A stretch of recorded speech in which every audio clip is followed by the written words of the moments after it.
and welcome to My Xbox and Me, episode 373. I am one of your hosts, MC Fixer, alongside the one and only, the return of Two Fresh Kresh. Kresh, how are you? I knew it. Vix had like a cheeky smile on him, like he was about to do something dirty. I can't help myself. Kresh, welcome back. I appreciate you. I've missed you. I haven't seen been you for gone a long so time. long. I haven't seen you for so long. And the return of MattPVideo. Matt, how are you? Hello, everybody. I'm good. I was all busy jokes. looking at all the live stuff, and so I didn't see the cheeky smile, so I didn't know it was coming. So I was just kind of like vibe in, ready to be brought in there, and then was very upset. No, I'm joking. Matt, it's like lovely to see you. You're back. It's good to be Right? back, boys. It's good to be back. You're back. You promise, right? I'm back. Well, How much did I'm back. I'm going on holiday relatively soon, in a month. Where are you going? Crete. Oh, jeez. How the other half live, Kresh, I tell you. Tell me about How it. the other half live. Tell me about it. I just want to get this out of the way. Nice and early, okay? Let's just get this, let's rip this band-aid off. I no longer work for Ubisoft. So anything I say on this podcast about anything Ubisoft, I don't need to preference it with the fact of I work for Ubisoft anymore. So there you go. Okay. Unfortunately, the company, the subsidiary, is that the right word? Sure. Company that Ubisoft own, who I worked for, no longer exists. I was informed on Friday, so there you have it, my Xbox and Me audience. Back to Fixer actually being able to play games again. And not that they stopped me, but I just have more time again, which is interesting. So, if you want to support the show financially, you head over to patreon.com/MCFixer. The one thing I will say is that did happen. We lost a lot of Patreon supporters. As soon as I got my UB job, we lost a lot of Patreon supporters because I think people went, he's got money now. And I was like, no, I'm a freelancer. That's not how this works. And then you end up in a situation like this. So if you are somebody who left the Patreon, lowered your Patreon, or felt like, you know, we don't need it anymore, we do. We are back to being fully independent, even though I was always fully independent anyway. Please do, if you can afford the $5, $2, $3, whatever it may be, head over to patreon.com/MCFixer and support the show financially, please. Matt, where was you? You went. Where you been? I was at Gamescom, and then I was back in the UK for like 3 days, and then I went back to Germany, to Berlin for a conference called IFA, which is all tech focused, seeing LG's new like curvable OLED TV, which is very cool, and a load of new Huawei devices and phones and shit like that. And did you get to see the Corsair's Monar? I Did you did get to not. see the Bendy Monar? Yeah, so LG have one now, which is their top of the line OLED TV, but you can adjust the curvature on it. So you could have a flat screen, or you can curve it up to whatever degree it was. You know, you've got like 5 percentile increments. And so we went and saw that. Went and saw Samsung, who have a curved monitor as well, called the Arc. But no, I did not see the one that you manually adjust, the new Corsair one. But that feels scary. Do you want to be manually adjusting that kind of thing? It feels terrifying. No, that sounds invigorating to me. The LG one is just like click a button on the remote, you know, it's safe. I can guarantee you if Fix ever gets that monitor, he's gonna bend it a little bit too much and it's gonna crack. I feel like it's inevitable. I don't break things. That's not what happens. I don't do that. That's not me. That's fair. But you had a good time. I saw that you saw a My Xbox and Me listener. I did. I met up with Sav at Gamescom. Yeah, that was really good fun. Said hello to him and who? his mate. That's his Twitter handle, right? Who? We are never calling Angel Boy Sav ever on this podcast. Sorry. He will forever be Angel Boy. I don't give a crap what happens, all right? Angel Boy. No, yeah, I know. Met up with Angel Boy and his mate, who are they're at uni and they're deving. They're devs. They're making themselves a little game at uni, and mad. And so they were out there chatting to other indie devs, Angel Boy stealing all the things. It's crazy, Kresh. It's mad. Yeah. Angel Boy was in Kresh's chat first of all. That's how I met Angel Boy. Then obviously he was in my chat as well. We spoke. I got to meet him at EGX a few times, and then it's weird that we've now met Angel Boy before Kresh has met Angel Boy. Yeah, true. Yeah. It's not really. He's in the UK. I'm in America. Yeah, but he's, you know, when I think Angel Boy, next thing I think of Kresh. Interesting. I mean, that's what I do around here, Kresh. That's what I do. But yes, Gamescom was mad, and those last couple of days of Gamescom when they let the public in, when they let the pubes in. Oh my god! Oh wow! Too much. Horrible. Too much effort. The peasants. I can't believe it. Gross. Like 75% of my team that came home got COVID. So it's been a busy week. But you're good. When they've all been off with COVID, and so. But I was fine. Yeah. I mean, I had COVID probably 3 months ago, maybe, and so maybe I had that like super immunity. All right. COVID? What's that? Never heard of it. Exactly. Guys. Yeah. Patreon producers this month, Aaron Garden, FNH Paul, thank you very much for supporting the show financially. I appreciate you guys. I forgot to say it, but I'll say it now. Remember to go subscribe on YouTube, youtube.com/myxboxandme, and all podcast services. We did some reaction streams, me and Kresh, and we had our guest Despawn Games, Paul Despawn, on the channel. We did the Disney game showcase reaction, and we did the Ubisoft Forward reaction. We need your help. Silence isn't an option. We want to know if you would like us to move the live reactions over to Twitch, or if you're happy. By the way, right now we could do it on both simultaneously. Sure. We could. But I want to know if you guys want to see gameplay streams on Twitch, live reactions on Twitch. Is Twitch the place to be right now? I understand YouTube right now for big content creators, 100% the place to be. 1000%. Yeah. I understand what's going on. But for us, we're only small. We averaged about 20 last night for the Ubisoft stream, which, not terrible, not great. Let us know. Please do let us know. If you're someone who watches live streams, not only that, if we end up finding the platform we want to do it on, I said to Kresh, and don't take my words for it, because again, I say a lot of stuff, but possibly another My Xbox and Me weekly where we do like a Q&A session. Don't worry, Matt, not for you. Don't calm down. We understand you're a busy man. We're a busy man. But like, there's a lot going on right now. So I feel like finding where we want to be, where we want to build our community, where we want to build that is super important. So we can only do that with your help by you telling us where you would rather watch the content, to be honest with you. And don't worry, Fix won't yell at you if you pick the one he doesn't want to be on. I don't. He might. I have my preference, but I wouldn't be annoyed if people decide they prefer it on YouTube. I wouldn't be annoyed by it. It's just something I've got to get over. And we've learned there is ways around the problems that I currently have. So could be sorted. Hola. Could be sorted. Can we put a poll in the Discord? Is that a thing? Do we have the technology? Is that the best way to do it? I think we should do a poll on. Yeah, you're right. Discord is better. But Discord's better than maybe Twitter. we do a straw poll and we'll put the link only in Discord for people. Yeah. Why? What's wrong, Matt? No, nothing. What's wrong? Nothing. That was just a funny face I was pulling. Let's jump into the topic of the show this week, lads. Ubisoft Forward. We watched an hour of Ubisoft content. Well, technically an hour and a half of Ubisoft content with the pre-show, which the pre-show was nothing. Doesn't really matter. If we're being honest, doesn't really matter. Before we get into the nitty-gritty stuff that was shown, Matt, have you had a chance to check it out? So I watched your guys' reaction stream. I'll be perfectly honest with you. I skipped through most of it. Okay. Because, we know what we were there for. Don't give us an hour and a half. Not wrong. Skull and Bones and Marry Rabbits. I'm skipping through that shit. Interesting. Well, from a production point of view, what did you think? I thought it was good. I actually think from a production, Like they're going with this whole like green screen vibe now, right? Like the Disney showcase was the same. Yeah. I thought the Disney showcase looked fucking great. Blessing, oh my god, what a handsome man! Incredible. We'll get to the Disney showcase, Matt. I'm sorry. But yeah, look, it's impressive what they do in their little virtual worlds, isn't it? It's cool. Fair enough. Kresh, how did you find it? Pacing, look. What did you think?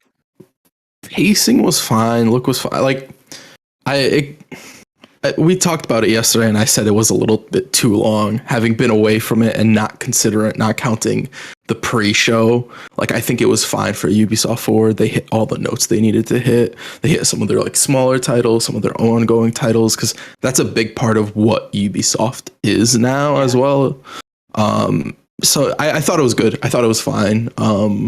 Was it amazing? No, but I don't think Ubisoft Forward's have generally ever been like the most exciting thing. I think that's fair. I think at the end of the day, I think when it comes to a Ubisoft Forward, we know what to expect from it. We know what we're getting. We know there's going to be some Just Dance. We know there's going to be some music put in there somewhere. I will say, I think I prefer the Forward showcases way more than I do their E3 shows. I think I much prefer... Oh, Kresh disagrees. No, I think they're the same. Oh, really? Okay. Yeah, Okay. I would actually argue that the E3 showcase is more entertaining because they have the Just Dance bit. I hate those bits, though. I always hate those bits. I hate those too, but watching this year, and I was like, there's no fun moments. Oh, my God. Instead, I had to see Skull and Bones. So let's get through what was actually shown at the showcase. It kicked off with Mario Rabbids. No one cares about that on this podcast. Then we went into Skull and Bones, which was a deeper dive look, kind of. It was kind of more of what we've already seen. If we're being totally honest, they were trying to say, oh look at all the customization and look at all the. It seemed to me they were trying to show a story of some sort, and there's something going on, but I just didn't care. They were trying to build a narrative, and it could be just one of those things where they're building an RP narrative for the player to go through as they're playing the game, as opposed to like an actual narrative, not RP like Fix, Matt. You don't gotta open your eyes wide like that. Yeah, in 12 months' time, Fixer's doing sea shanty gigs all over the 7 seas in Skull and Bones. It was. They are also like really trying to sell you on like this is the pirate game, and I'm like, that just doesn't like being on a ship. Just does not look like the pirate game to me. No. I'd rather go back to Black Flags or go and play some Sea of Thieves if I really wanted to. Yeah. You've got definitive pirate games out there, like that sort of imbue all that chaos in Sea of Thieves, or just like a really cool badass story in Black Flag. And so this feels like the worst elements of those games, and they made a whole game out of it. And I don't get it. I'm not excited. I don't get it. I haven't been excited from day one. I was intrigued to play it, I guess. Sure. And I guess I still will check it out when it does come, because I don't think there's much coming out around it.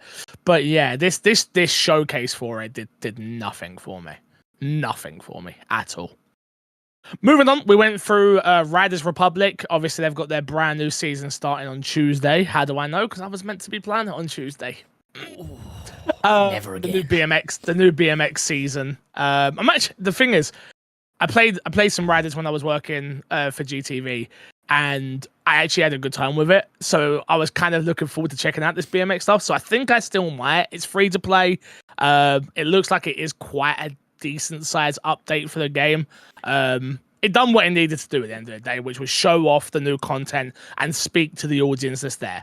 Which is, again, we've got more content coming for you guys. Here it is, BMX Season 4. Boom. Boom. I have nothing to add. No. We carried on with some Tom Clancy's Division 2. Season 10 and 11 will continue to be supported. So the game will continue to be supported through Seasons 10 and 11. Again, I think this is another one which we spoke about on the show, which is like, to maybe me, you, and someone listening right now, you probably don't care. But to the people that are still diehard playing Division 2, which there must still be people, because they wouldn't be creating this much content for a game that is dead. No way. I think this is big.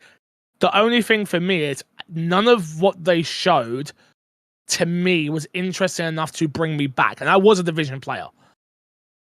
I don't think that's the goal of it. If I'm going to be honest, I think it's sort of like when you see a majority of Destiny stuff at this point, it is for the Destiny fans and sort of the hope that they get other people to play the game, as opposed to like, we're going to pivot our marketing towards, because every time a game like this tries to do that, I feel like it always fails, and both sides end up just sort of like, that's not great. Yeah, it's the difficulty is it's diminishing returns, right? Like, the player count is only going to drop off, right? Like, you might get a little bump and stuff like this, but like, it's only going to keep heading one direction, right? No, I don't think so. And that's what makes just it like beautiful. If you look at Destiny, Destiny has its biggest player base right now. Currently. Okay. Well, yeah. Destiny's a different beast, though. I agree. No, absolutely. I'm just saying that like that there is that possibility to like grow it back. Is this going to do it? Maybe not. But I'm sure that Ubisoft knows internally, like the fact that we saw this, but there's still content coming for Wildlands, but we didn't see Wildlands at all here. Yeah. So that shows you like Division probably has more gas than something like Wildlands right now. And like you say, people have to be playing it. It has to be profitable. Otherwise, it wouldn't still be going, right? And so there must be something going on. But do you think we get Division 3 anytime in the reasonable future? Soon. Really? No, because of the next thing that I'm about to talk about, which is the Division's Heartland. Division Heartland, which is their free... Am I getting this the right way around? This is the free-to-play Division game, developed by a completely different studio. It looked more condensed.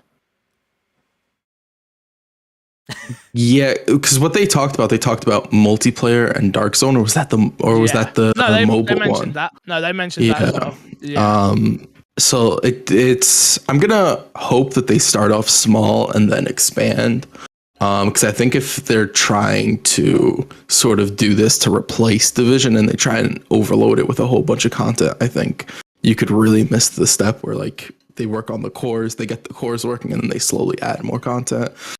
Even though I imagine there'll be some hardcore Division fans who are like, I don't like this, and I think that's kind of the point. It's not supposed to be for them. They have Division 2. Yeah. It's a hard one, right? Because again, I can see what they're doing with like the Division's content. I'm just going to talk about the mobile game in just a second. And it's just like this one seems so out of place if they're going to continue to develop for Division 2. I feel like no one is going to play Heartland and then go, oh, that was so much fun. Let me go play Division 2 now. Sure.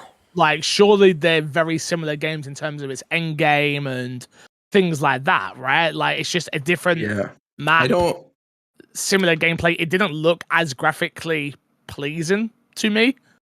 I think that's the point. I think you have a less graphically intense game, more people can play the game, and it's free to play. Okay. Like you're aiming for like a wider spread of people playing the game. It's like Valorant when that came out. I know that's not on console, but that doesn't look like an amazing game, and the purpose is more people can play the game. Looks a lot better than this, let's be honest. Woo. This game isn't out yet. But you're not wrong. I'm more likely to jump into this than I am season 11 or season 10 of Division 2, right? And so I guess that's what they want. They want people who have lapsed from Division to go, oh, there's a new Division thing for me to check out. And it's accessible. Yeah.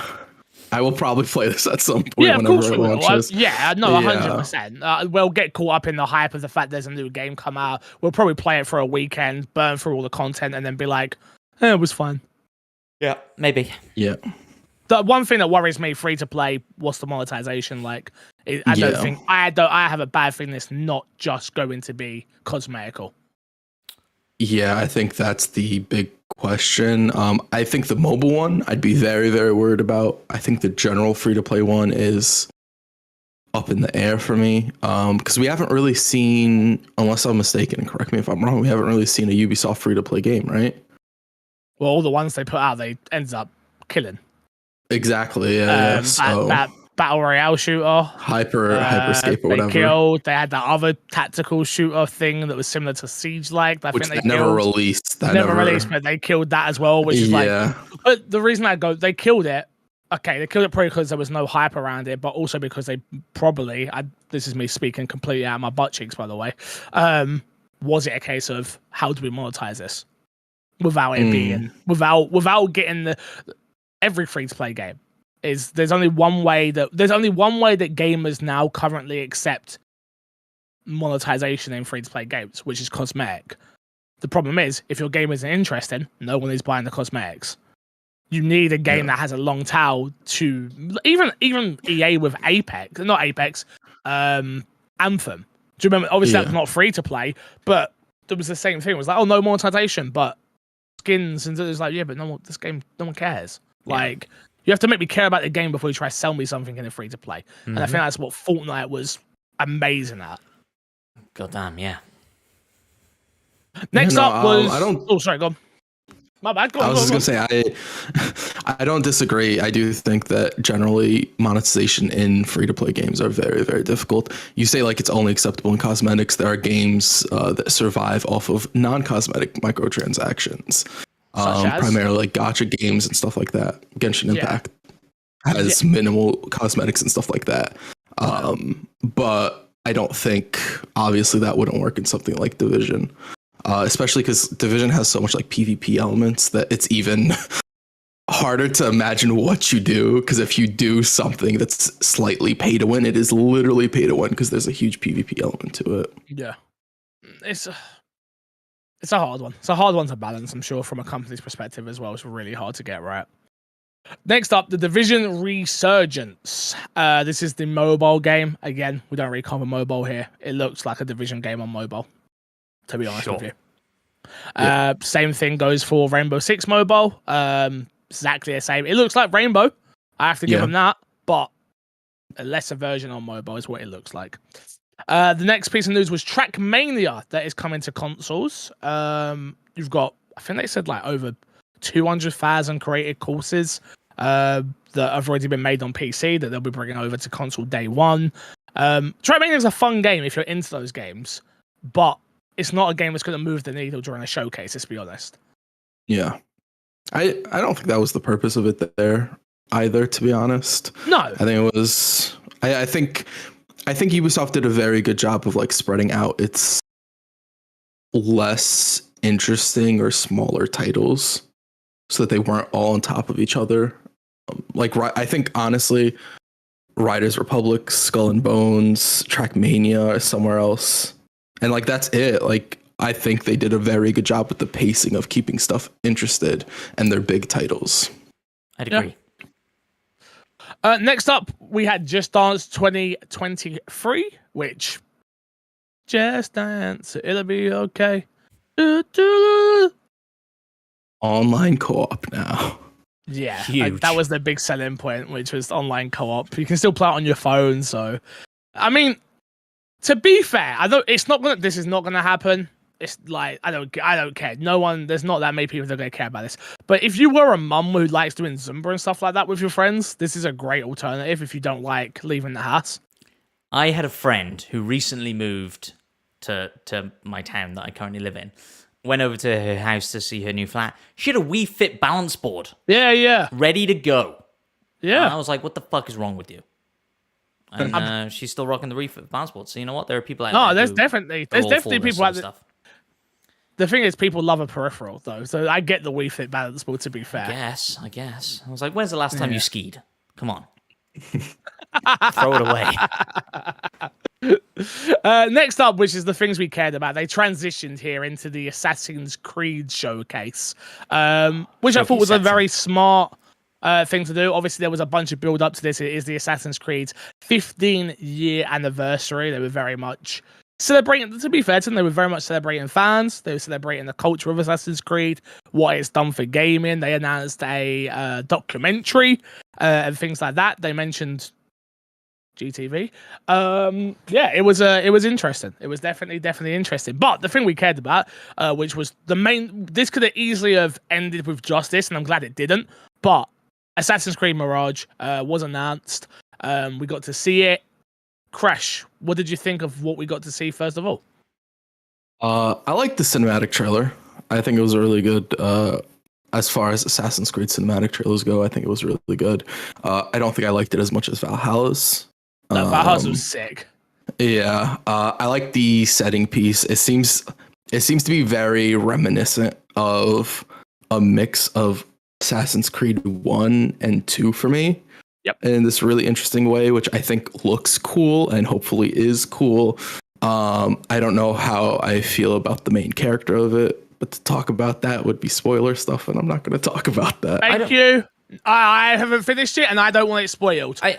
What I'm saying is, sorry, they talked about it during the showcase. He's introduced in the first 5 hours of Valhalla. And so, like, you know of this character, and so they're linking it to Valhalla in this So, interesting way. Yeah. But there's more from. Sorry, I've got through the first 5 hours again previously, so it's still fresh in my mind. Is once he leaves on the horse from when you get to England, is that all you see of him, or does he come back? No, you see more of him. Oh, okay. So yeah, don't spoil that stuff. Then, Yeah, please. yeah. I beg of you. But yeah, I like the fact that during that, again, this is why I love doing these watch-alongs and things like that.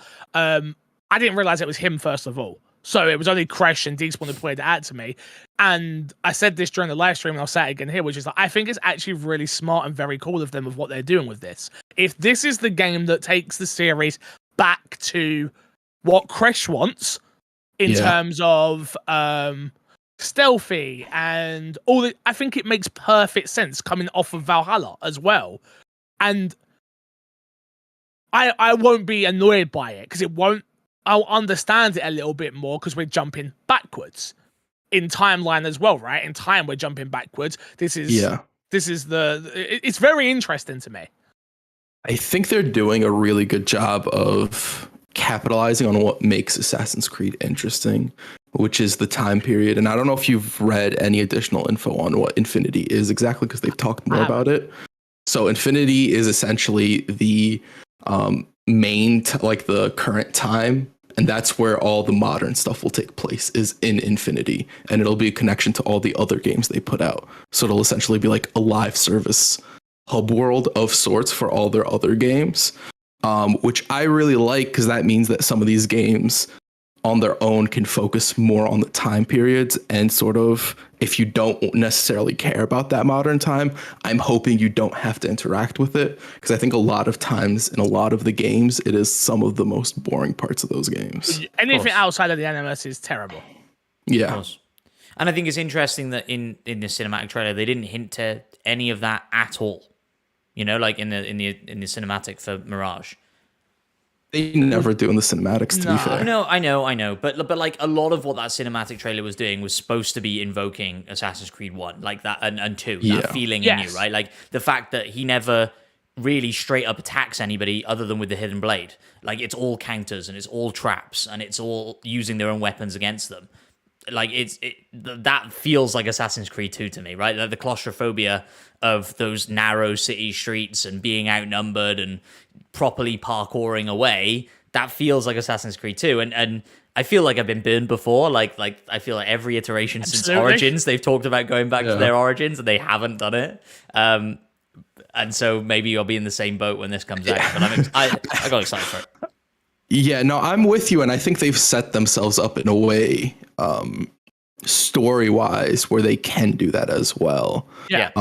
With having Codename Red and then Codename Hex, was it Hex? I promise we'll get there. We'll get there. They seem to be going into different pockets for these games, which I think is very cool. Yeah, I agree. Yeah, I think with this is that I felt, and we spoke about it again on the live stream, which was like it felt very Aladdin-ish. Yeah, and I loved Aladdin as a child. It's one of my favorite IPs, and anything that lets me imagine that as well, I'm like, oh, okay, that's cool. I've got something that as a touchstone for me.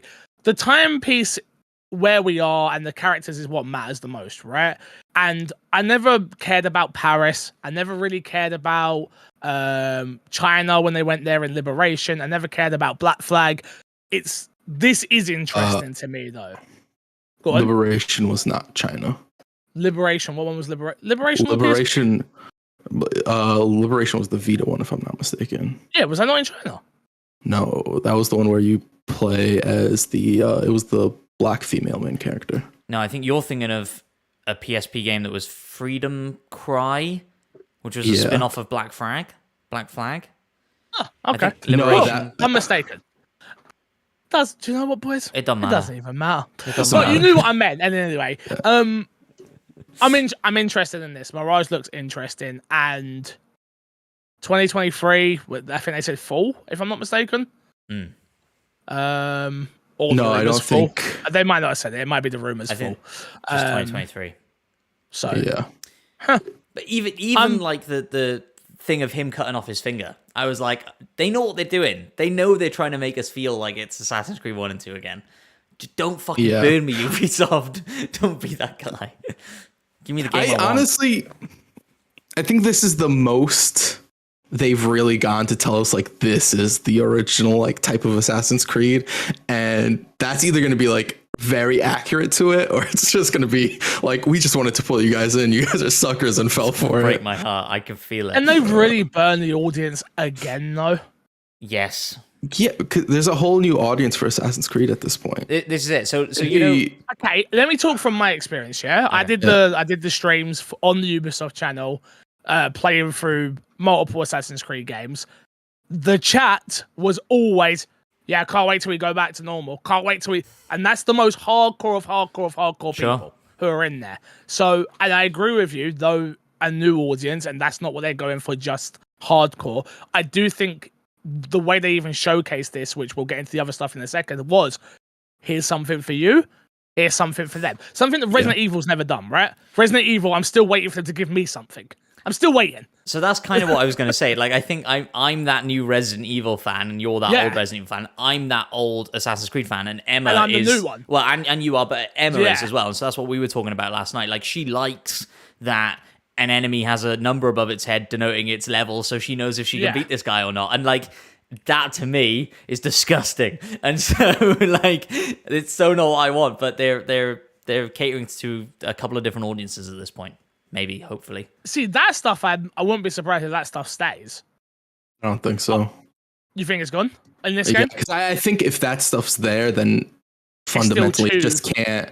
It can't be what it was. Which, if they can find a middle ground, that's cool. It's just every time they try and find a middle ground, which like Valhalla had, like you can have the insta kills and stuff like that. It just doesn't feel right. No.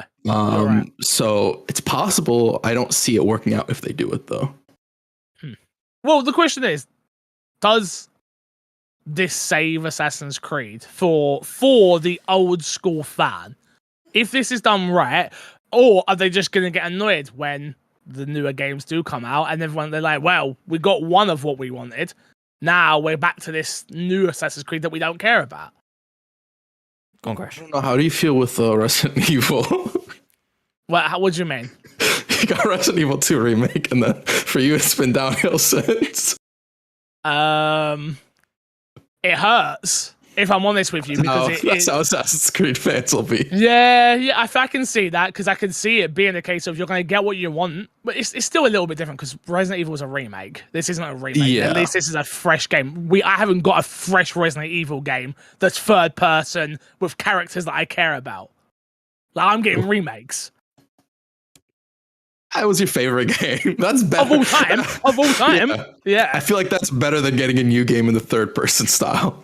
It is, but you want that story to continue, right? But you want it to continue in the way that you enjoy it. And I think that's what Assassin's Creed fans, if this goes the way we think it's going to go, at least that is what you're getting. You're getting a brand new spanking story, which technically I kind of got with Resident Evil. It is technically a new story. It really rectifies stuff. I got it with Resident Evil 3 as well. I just didn't love Resident Evil 3. I get it. I get what you're saying. Yeah. I don't know. For me, it's not necessarily like... The story stuff is definitely a part of it, and I do think that they've stepped away quite a bit away from what Assassin's Creed originally was. For me, I think I'd be somewhat fine with that.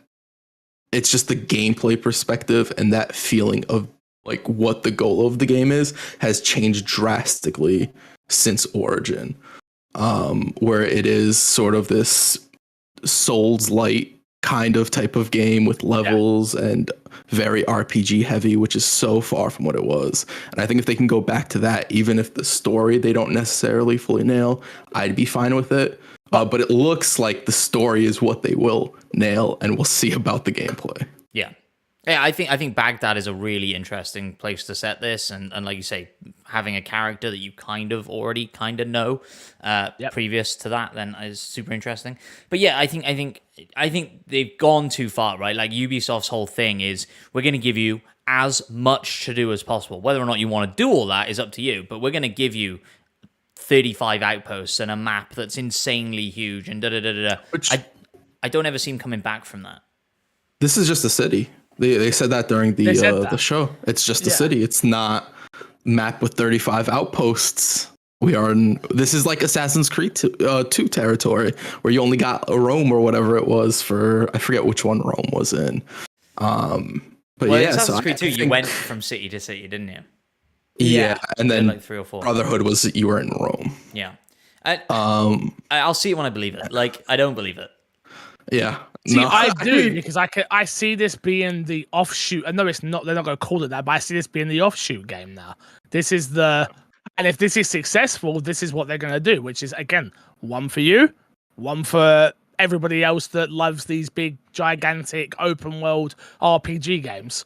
Yeah, Go on, Kresh. I think they've realized something that we've talked about with Resident Evil and other games as well, of where these games exist and there's a fun element to the game, but you can put them into different settings and scenarios and they really, really work out. Yeah. And that seems like they finally gotten that, and they're like, people really like the Assassin's Creed idea, and we can put it in movies and we can put it in different types of games and it'll work. And that's why there's an Assassin's Creed showcase. Assassin's Creed Infinity is a thing. They're going to build stuff around it. And I think that the idea of that, if they pull it off, is really cool, where everybody gets something they enjoy at the end of the day. I totally agree with you. If that is what they're doing, and that this Mirage is a harken back to Assassin's Creed 1 or 2, and there's something else that is in line with Odyssey and Valhalla, which series? They fucked it. If Codename Red is that, if Codename Red is in line with Odyssey and Valhalla, then they've done it the wrong way round. Because I disagree. Those hardcore fans that want to go back want Japan. They're the people who want Japan. But they've already brought in a new audience now that enjoy these type of games. And at the end of the day, I agree, I understand what you're trying to. I get where you're coming at this from, but it's the same thing with Resident Evil, right?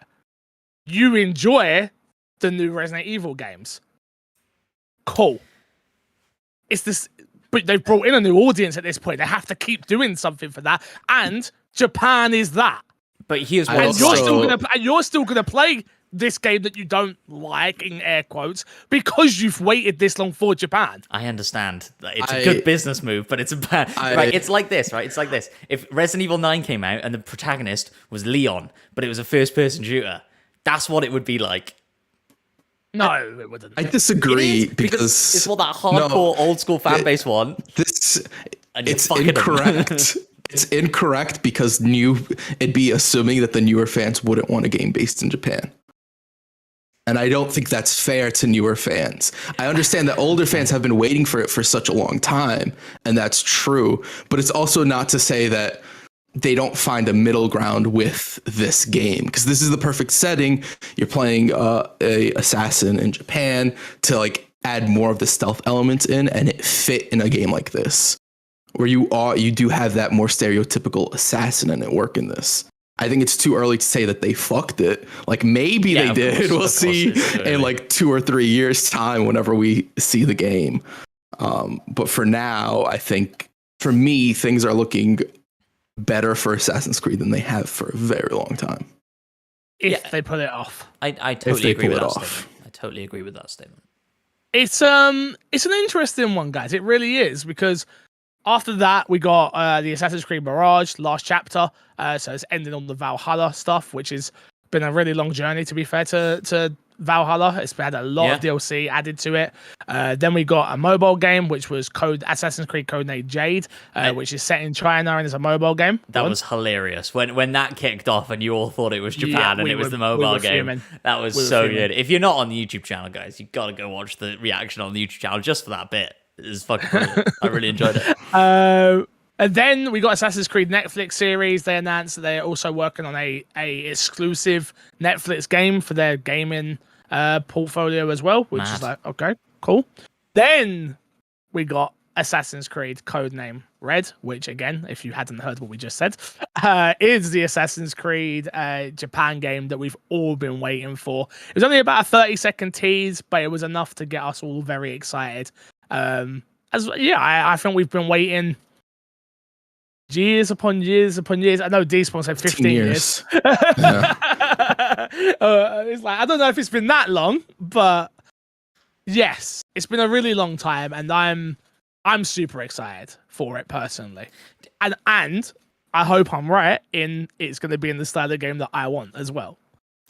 Shame on you. No, I think you're right. Look, they've had long enough to think about this, and hopefully they put together a really fantastic story and game from it. They have made life slightly difficult for themselves in that they've waited so long that Ghost of Tsushima has come out and kind of, for a lot of people, done what they've been waiting for, right? And so...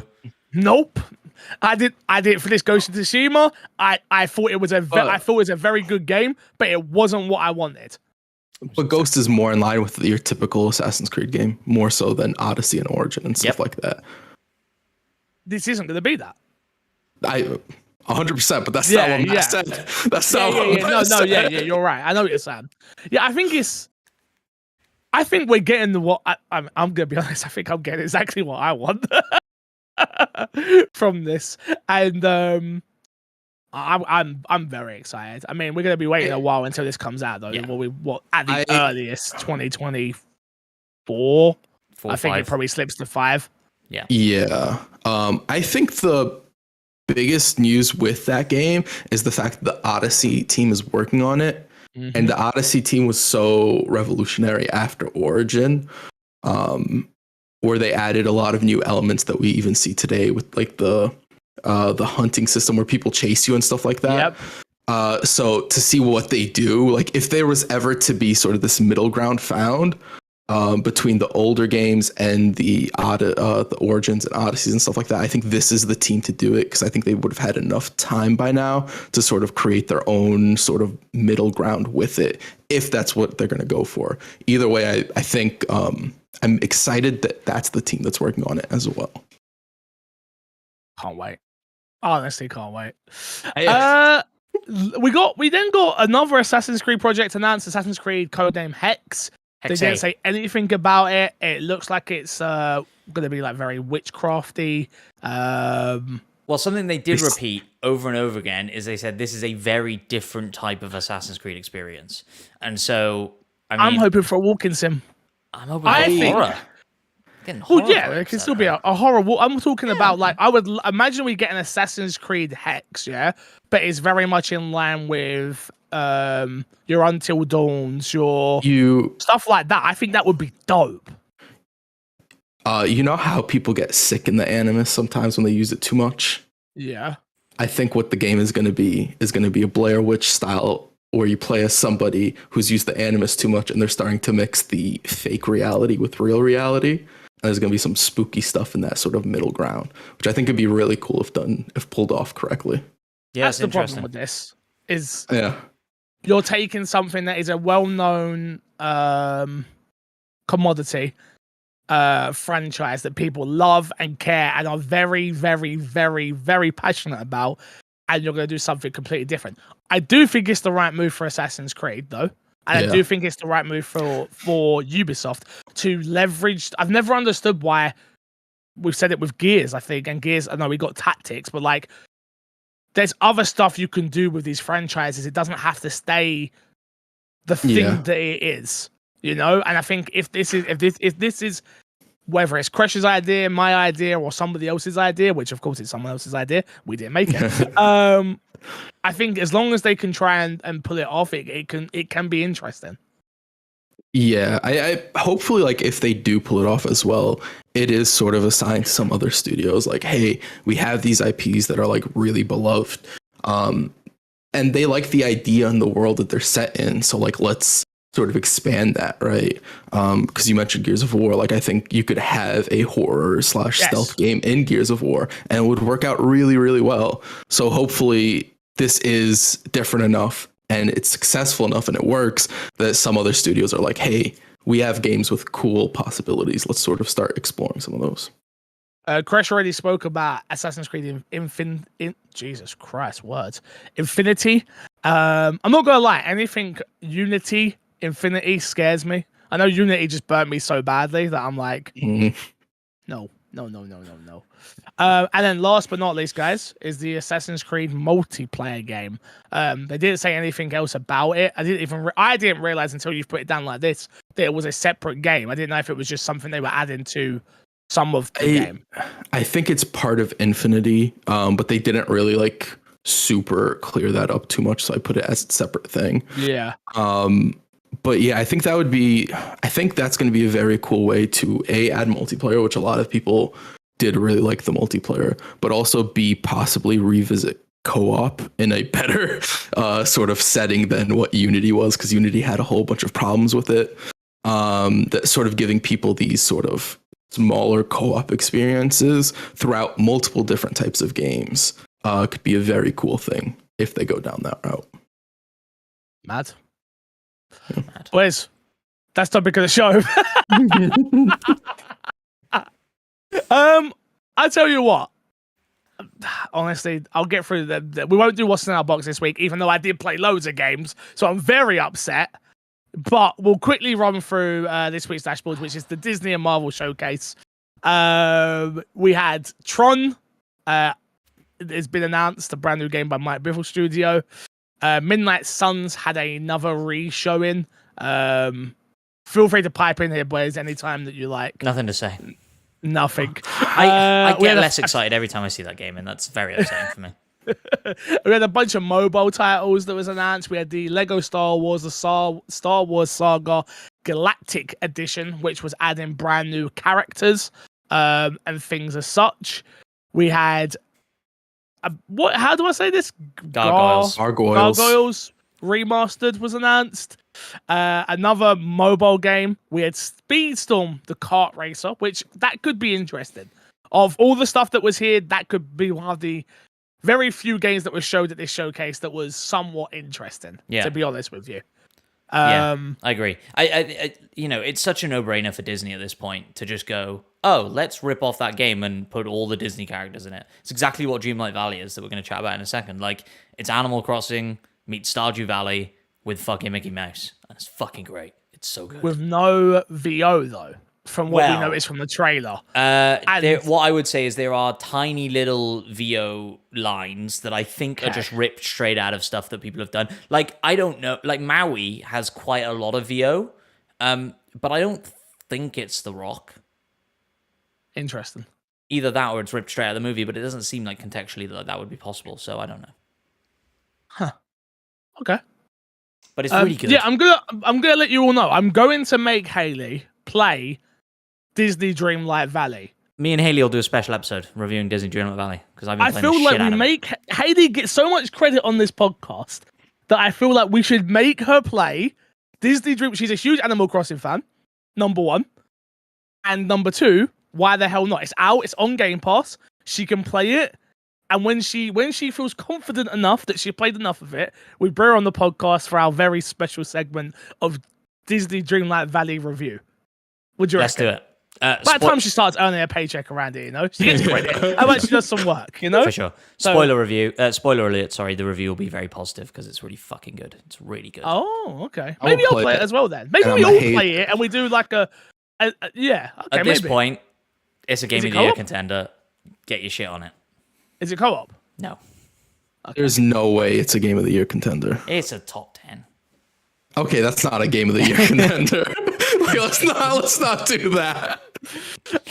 After that, we had the Avatar mobile game, Nobody Cares. And the big thing that got announced here that was already kind of leaked is the Captain America and Black Panther game. What was that, Kresh? That didn't come through on my Kresh. I'm sure it was fantastic, but it didn't come through on mine. I just booed. Oh. Okay. Did anybody else just think that this looked like the Indiana Jones teaser that they did, where they just panned across the top of a desk and had a lot of cool stuff on it, and they just did that exact same thing? It was very similar. I have to say, the Disney Game Showcase, though, like Matt was alluding to earlier, Blessing did a fantastic job hosting. Number one. Yep. I don't think that I thought it was paced very well. They got through the mobile games as quickly as they could and showed them off in a decent light. But ultimately, this was a big L showcase for me. The only thing they had that was interesting was the Black Panther and Captain America game. And even still, the teaser for it was so ambiguous and small that it didn't get me hyped in any way, shape, or form. More info's come out on that game. Not a whole lot, but there's 4 characters. Yeah, because the other 2 soldiers that were next to Yeah, next to that him, yeah. worries me so much because that's 4 different types of gameplay that you now have to nail. Not necessarily. Like, do you remember back in the day when they announced the new Tomb Raider game? And I got really excited for a new Tomb Raider game. And then it turned out to be a twin-stick shooter where one person played as Lara Croft. It's not going to be I'm that. not saying it's going to be like that. Okay. What I'm saying is, it's giving me those vibes. Like, why you're giving me Black Panther, Captain America, some woman from the Dormelage, I think is how you say it, and some random World War II soldier dude? I don't want to play as either of those two. How is that going to be fun? Yeah, you guys have got me even less excited for this game. Thinking about it, it could be like a Tomb Raider, Lara Croft twin stick shoot. It won't be a twin stick, but I get what you're saying now in terms of like. I think it's just one of these weird top down four person, but it's not no co-op. It said no co-op. Oh really? Yeah, it's single player. Oh well, now I'm back in. Yeah, so it will be GTA 5. I think the Tomb Raider twin stick games are co-op though, are they? Yeah. I think so. Yeah, they are. I don't know. I talked about it a little bit yesterday, but I don't care for a Captain America game. I'm sure it could be fun. I'm sure they could pull it off. If they do, cool. I'm in then. But this just doesn't. Nothing about this just excites me at all, to be honest. Yeah, it's a shame. It's a real shame. You know, I'm biased on this kind of stuff, but I am excited. I think the idea of a World War II, Paris, Black Panther, Captain America setting is really interesting. And I mean, I'm so over Marvel, I think. I mean, in a year's time, I'll be saying the same about this as I was Midnight Suns, where I was like, I'm so fucking excited. And then they keep showing me the game, and I'm like, I'm less excited. I'm not even excited anymore. I'm melted. Guys, we're talking about Marvel. What's the next show I need to watch? Because I've watched Moon Knight now, so. Don't watch anything other than Moon Knight, so I have no clue. Miss Marvel's great. Is it? I watched the first 2 episodes of Miss Marvel. It was solid. Okay, great is a strong word. Miss Marvel's good. Yeah. She-Hulk also fine. No, She-Hulk good. She-Hulk good. Whatever. We're not going to talk about it this week because we got to get out of here. People have got things they got to do, unfortunately. But don't think we've forgotten about the Jim Ryan news and talking about Call of Duty. That will be topic of the show next week. I've got plenty of opinions. I'm sure you guys can imagine my hot takes that are coming. So be ready for next week's show. Until next time, let's plug and get ourselves out of here. Kresh, what you got to plug this week, boo? My Xbox and my YouTube page. We're going to be also keep an eye on the Discord. We're going to be putting up the straw poll there to decide where we're going to be streaming my Xbox and me content from the future. And if you don't answer it, I want everybody who answers it to let me know. And then if you don't answer it and you complain, Fix will ban you. I won't. We don't have a big enough audience. Matt, what you got to plug this week? Just, follow me on Twitter if you want to see what I was up to at Gamescom. I played Lies of P. It was really, really fucking good. And if I could give a demo my game of the year, I probably would. Thank God you can't. You can follow me everywhere at MC Fixer. Follow the podcast at My Xbox and Me. Make sure you hit the subscribe button if you're watching on YouTube. Drop a like as well, man. Jesus, help us out. We'd appreciate it. Until next time, we will love you, leave you, and see you all later. I bid you a good day.